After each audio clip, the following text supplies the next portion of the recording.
Hi all, welcome back to my mini vlog day 8. So ಇವತ್ತಿನ ದಿವಸ ನನ್ನ ದಿನ ಶುರು ಆಗೋದೇ ನನ್ನ ಗ್ರೀನ್ ಟೀ ಜೊತೆ. ಸೊ ಒಂದು ಒಳ್ಳೆ ವೆದರಲ್ಲಿ ಗ್ರೀನ್ ಟೀ ಕುಡ್ಕೊತ ನನ್ನ ದಿನಚರಿ ಶುರು ಮಾಡೋದೇ ನನಗೆ ತುಂಬ ಖುಷಿ. ಸೊ ಗ್ರೀನ್ ಟೀ ಕುಡಿದು ಇನ್ನೇನು ಸ್ಕೂಲಿಗೆ ಹೊರಡಬೇಕಾದ್ರೆ ನಾನು ನೆನ್ನೆ ವ್ಲಾಗ್ ನೀವು ನೋಡಿದರೆ ಗೊತ್ತಿರುತ್ತೆ, ನಮ್ಮ ಅಪ್ಪ ಅಮ್ಮನ ಆ್ಯನಿವರ್ಸರಿ ಅಂತ ನಾನು ಹೇಳಿದ್ದೆ. ಸೊ ಫುಲ್ ಮೀಲ್ಸ್ ಅಮ್ಮ ಮಾಡಿದರು. ಹಾಗೆ ಕರ್ಚಿಕಾಯಿ ನೆನ್ನೆ ನಾವೇನು ಮಾಡಿದ್ವಿ ಅದನ್ನು ಕೂಡ ನಾವು ತಿಂದ್ವಿ.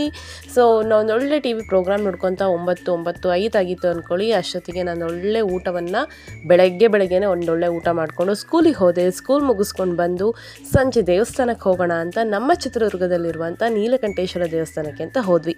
ಫ್ರೆಂಡ್ಸ್, ಇದೊಂಥರ ನಮ್ಮ ದುರ್ಗದಲ್ಲಿ ಹೆಂಗೆ ದೇವಸ್ಥಾನ ಅಂದರೆ ತುಂಬಾ ಪ್ರಶಾಂತತೆಯನ್ನು ನಾವು ಪಡ್ಕೋಬೋದು ಅಂತಲೇ ಹೇಳ್ಬೋದು. ಒಂಥರ ಎಷ್ಟೋ ಸಮಾಧಾನ ಆಗುತ್ತೆ ಮನಸ್ಸಿಗೆ. ನೀವೆಷ್ಟೇ ಮನಸ್ಸಿನ ಭಾರದಿಂದ ಹೋಗಿದ್ರೂ ಅದೇನೋ ಒಂಥರ ತೃಪ್ತಿ, ಸಮಾಧಾನ, ನೆಮ್ಮದಿ ಅಂದರೆ ಈ ದೇವಸ್ಥಾನ ಅಂತಲೇ ಹೇಳ್ಬೋದು.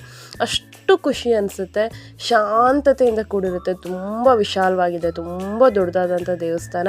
ಒಂಥರ ಎಂಥದೇ ನಿಮ್ಮ ಮನಸ್ಸಲ್ಲಿ ಏನೇ ನೋವಿದ್ರೂ, ಏನೇ ಸಮಾಧಾನ ಇಲ್ಲ, ನನಗೆ ಇವತ್ತು ಮನಸ್ಸಲ್ಲಿ ಯಾಕೋ ಸರಿ ಇಲ್ಲ ಅಂದರೆ ಒಂದ್ಸಲ ದೇವಸ್ಥಾನಕ್ಕೆ ಹೋಗಿ ಬಂದರೆ ಸಾಕು.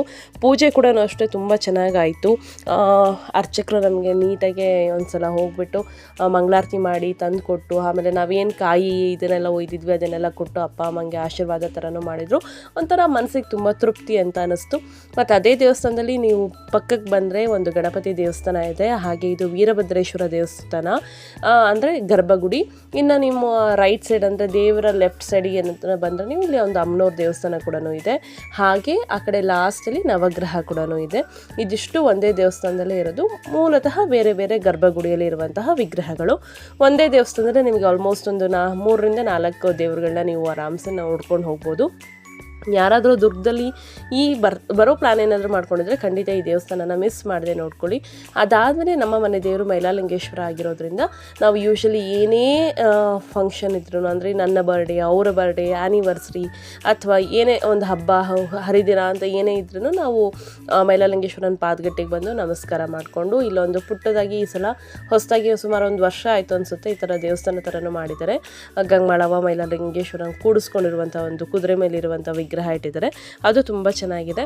ಸೊ ಅಲ್ಲಿ ನಾವು ನಮಸ್ಕಾರ ಮಾಡಿಕೊಂಡು ಅಲ್ಲಿಂದ ಒಂದು ಸ್ವಲ್ಪ ಸ್ನ್ಯಾಕ್ಸ್ ಥರ ಏನಾದರೂ ತಿನ್ಕೊಂಡು ಹೋಗೋಣ ಅಂತ ಪ್ರಸಾದಮ್ ಹೋಟ್ಲಿಗೆ ಬಂದ್ವಿ.